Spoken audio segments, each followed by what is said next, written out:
మీ business ఏదైనా మీ ఊర్లో promotion చేయాలంటే అది సుమన్ టీవీతోనే సాధ్యం. ఇప్పుడే సంప్రదించండి. కడప మహానాడు నిర్వహణకు ప్రధాన కారకుల్లో ఒకరైనటువంటి కడప ఎమ్మెల్యే రెడ్డెప్ప గారి మాధవిరెడ్డి గారు టీడీపీ ఫైర్ బ్రాండ్ మనతో ఉన్నారు.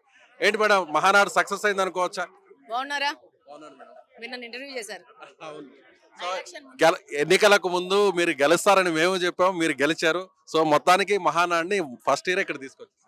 డెఫినెట్ గా ఈరోజు ఉమ్మడి కడప జిల్లాలో 7 స్థానాలని తెలుగుదేశం పార్టీ సాధించుకుంది. దానికి బహుమతిగా కడప జిల్లాలోని వాసులందరికీ ఈ యొక్క మహానాడుని మా ముఖ్యమంత్రి గారు బహుమతిగా ఇచ్చారు. మా యొక్క ప్రతి ఒక్క తెలుగుదేశం పార్టీ కుటుంబ సభ్యులు వాళ్లకు దక్కిన గౌరవంగా భావించి ఈరోజు ఇంత పెద్ద ఎత్తున ఈ యొక్క మహానాడు కార్యక్రమానికి సంబంధించిన అరేంజ్మెంట్స్ లో వచ్చి చేశారు. ఈ మహానాడుని సక్సెస్ చేశారు. మహానాడుకే ఒక స్టాండర్డ్ ఫిక్స్ చేసి ఇచ్చాము. ఇంకా ఇక్కడి నుంచి దీని ప్రకారంగా మహానాడు ముందుకు పోవాలా. ఇది ఒక చారిత్రాత్మకమైన మహానాడు 2025 కడప. మీ ప్రత్యర్థి అంజద్ బాషా మాజీ డిప్యూటీ సీఎం ఒక మాట మాడుతున్నారు. సో మా నాయకుడి విగ్రహానికి టీడీపీ జెండాలను కట్టారు, మేము అధికారంలోకి వస్తే టీడీపీ ఇళ్లకు వైసీపీ జెండాలు కడతాం, ఇప్పుడు మహానాడుకు కరోనాకి కేంద్రంగా మారబోతుంది అని వైసీపీ అంటుంది. మీ ప్రత్యర్థి అంట ఫస్ట్ మాట 11 మంది వైసీపీ పార్టీకి మైకుల ముందు గొట్టాల ముందు మాట్లాడమే ఇంకా పరిమితము. అంత మాట్లాడాలనుకుంటే ఈ 11 మంది వచ్చి అసెంబ్లీలో వచ్చి మాట్లాడితే బాగుంటది. ఈ గొట్టాల మీద బయట వాళ్ళ ఇళ్ల ముందు కూర్చొని వాళ్ళ ఆరు బయటలో కూర్చొని మాట్లాడాల్సిన అవసరం ఏముంది? రమ్మనండి 11 మందిని, వి విల్ సీ దేర్. ఆ దమ్ముంటే రమ్మనండి. ఇంకో మాట, ఏందో కట్టారు అంటారు. ఇది ఒక పెద్ద ఉత్సవము, పండగ కడపలో జరుగుతోంది. ప్రతి ఒక్క సామాన్యుడు దీన్ని ఆహ్వానిస్తున్నారు. వాళ్ళేదో పెద్ద పప్పు శుద్ధ లెక్క మాట్లాడాల్సిన అవసరం లేదు. వాళ్ళ యొక్క నాయకుడు ప్రోగ్రాం జరిగినప్పుడు ఎన్టీఆర్ గారి మీద ఎలా కట్టారు,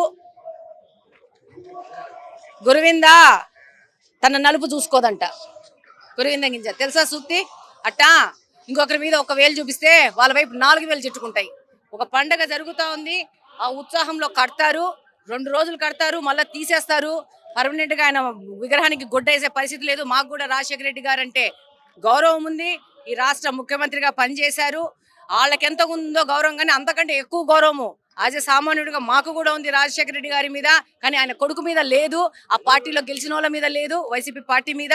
అవినీతి చేసి బొక్కిపోయి ఊరికి ఇట్లా మా గొట్టాలు తీసుకొని మాట్లాడుతున్నారు తప్పితే ముందు మన గబ్బు చూసుకొని పక్కన వాళ్ళ గురించి మాట్లాడితే బ్రహ్మాండంగా ఉంటుంది. కడపలో టీడీపీ జెండానే ఎగరవేను అని చెప్పి గతంలో చెప్పారు వైసీపీ నాయకులు, డిప్యూటీ సీఎం కావచ్చు, ఇతర నేతలు కావచ్చు. ఇప్పుడు ఏకంగా ఇక్కడ టీడీపీ మొత్తం రాష్ట్రాన్నే తీసుకొచ్చేసారు మాధవిరెడ్డి గారు, శ్రీనివాసరెడ్డి గారు. అంటే ఏమంటారు? వాళ్ళలో ఇప్పుడు మీతో మాట్లాడిన వాళ్ళు ఒకడు మాట్లాడినాడు, నా ఇంటికి వస్తా, ద్వారకా నగర్కి వస్తా, ఏం చేస్తావు అని.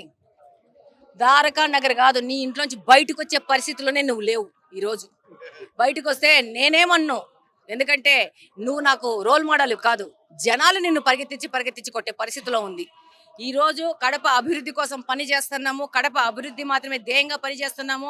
సామాన్య పౌరులు నిండా గాలి పీల్చుకొని వాళ్ళ ఉద్యోగాలు కానీ వ్యాపారాలు కానీ ప్రశాంతంగా చేసుకుంటున్నారు.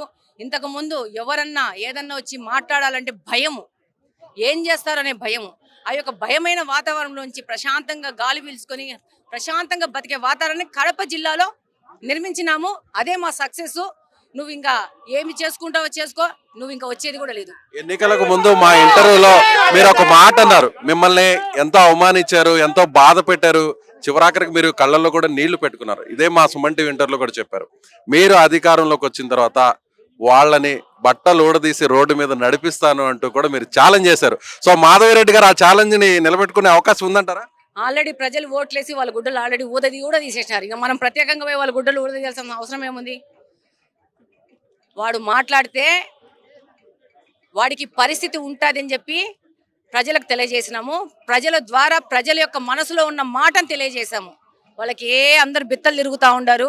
చేతనైతే 11 మంది వచ్చి అసెంబ్లీలో మాట్లాడమనండి, అప్పుడు మాట్లాడతాం. చివరిగా ఒక ప్రశ్న మేడం, మీరు కార్పొరేషన్ లో మోనోపోలీగా వ్యవహరిస్తున్నారు. సో ఆల్రెడీ మేయర్ ని కూడా అసలు సంబంధం లేకుండా అధికారాన్ని వినియోగించుకొని సస్పెండ్ చేశారంటున్నారు. ఏంటి దాని గురించి ఏంటి? ఒకసారి మొత్తం రాష్ట్ర ప్రజలకి కొంచెం అర్థమయ్యే విధంగా చెప్తారు. మా కడప కార్పొరేషన్ లో కుక్కలకి పిల్లలు పుట్టకుండా టూబెక్టమీ వ్యాస్క్టమీ ఏదో నాకు తెలియదు, అది ఐడియా లేదు. ఆ ఆపరేషన్ చేసి 20 లక్షలు దొబ్బిన పెద్ద మహాగణుడు ప్రథమ పౌరుడు గారు, అవినీతి చక్రవర్తి. 10 సంవత్సరాల నుంచి ఈయన, 10 సంవత్సరాల నుంచి ఇంకొక ఆయన కార్పొరేషన్ ఏర్పడిన రోజు నుంచి ఆ పార్టీకి సంబంధించిన వ్యక్తులే కొంచెం పేర్లు మార్చుకున్నారు. ఇప్పుడు 10 ఏళ్ల క్రితము పార్టీ పేరు మారిన తప్పితే అంతా వాళ్లే, సేమ్ బ్యాచే. కార్పొరేషన్ ని హస్తగతం చేసుకొని కడపకి ఈ రోజు హెడ్ క్వార్టర్స్ కి ద్రోహం చేసిన వ్యక్తులు అంటే వీళ్ళే. అభివృద్ధి లేకుండా ఇది కడప జిల్లాకి హెడ్ క్వార్టర్స్, ఉమ్మడి కడప జిల్లాకి హెడ్ క్వార్టర్స్ ఉన్న కడపని ఈ రోజు 70% కడపలో రోడ్డు లేవంటే, అధోగతి పాలైందంటే ఈ రోజు వీళ్ళదే. అవినీతి చేశాడు, ఆధారాలతో సహా అది నిరూపితమైంది. చర్యలు తీసుకోమంటారా లేదంటారా? మిమ్మల్ని అడుగుతున్నా నేను.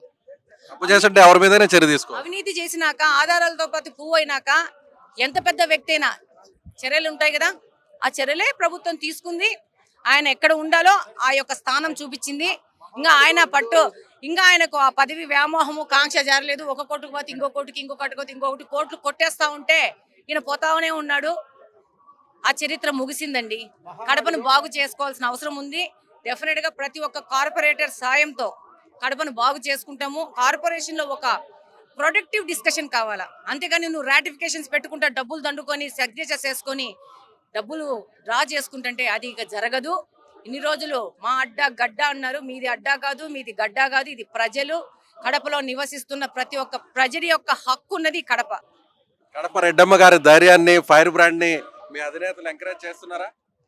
డెఫినెట్ గా చంద్రబాబు నాయుడు గారి ఆలోచనతోనే రాజకీయాల్లో దిగినాము. అంతకంటే ముందు మా భర్తకి ఆలోచన వచ్చింది, ఇక్కడ మహిళను నిలబెట్టాలని. వాళ్ళిద్దరి ఆలోచనతో ముందుకెళ్తున్నాను. వాళ్ళు ఏ విధంగా ఆలోచిస్తున్నారో వాళ్ళ ఆలోచనకు అనుగుణంగా ప్రజాసేవ చేసుకుంటూ ముందుకు పోతాము. వాళ్ళు ఏది ఆదేశించినా దాని ప్రకారం పని చేసుకుంటూ పోతాము. డెఫినెట్ గా మా నాయకులకు, పనిచేసే వాళ్ళకి డెఫినెట్ గా గుర్తింపు ఉంటుంది. మహిళలకు అంతకంటే ఎక్కువ గుర్తింపు ఉంటుంది, యువతకు అంతకంటే ఎక్కువ గుర్తింపు ఉంటుంది. కాబట్టి జై Telugu Desam. Thank you madam, thank you so much. So ఇది కడప ఎమ్మెల్యే రెడ్డప్ప గారి మాధవిరెడ్డి గారి మాటలు. సో ఖచ్చితంగా ఎన్నికలకు ముందు తనను అవమానించినటువంటి వైసీపీ నేతలకు ఇప్పుడు బుద్ధి చెప్పేటువంటి అవకాశం వచ్చింది. ప్రజలే బుద్ధి చెప్పారు. సో ఇప్పుడు ఏదైతే ఎన్టీఆర్ విగ్రహానికి టీడీపీ గతంలో వైసీపీ జెండాలు కట్టినటువంటి వీడియోస్ను కూడా ఆమె చూపిస్తున్నారు. కాబట్టి విమర్శలు చేసే వాళ్ళకి ఈ విషయాన్ని కూడా గుర్తుంచుకోవాలంటూ కూడా ఆమె చెప్తున్నటువంటి మాట. కెమెరామెన్ మహేష్తో విజయ్, సుమన్ టీవీ, కడప, మహానాడు నుంచి.